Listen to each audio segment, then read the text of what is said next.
ليش بدها تبلكني؟ ليك يديها مش بلكيها يعني خليها. لك يديها، فكرت عم يقول لك بلكيها، هو لانه خاف انا وياكي نحكي مع بعض. بعدين بلتقى فيكي هلا. ايه طبعا انت هون بدبي، انا وياكي رح نلتقى ببعض، وانا وياكي حنروح نستقبله من المطار.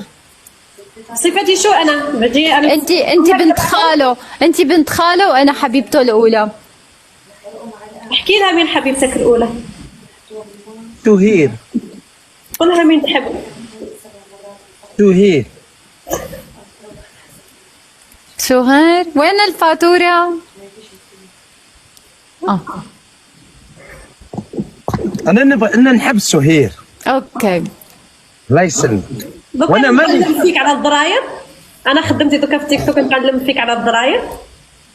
اني قلت لها في وجهك، قراني نقول لها في وجهك. هاي في وجهك يا سيدي، اش راكي باغيه؟ هذا قلت لك مازال ما درنا والو، كي داخله على المشاكل وتجيبي لي في النساء وتقابلي فيا مع النساء.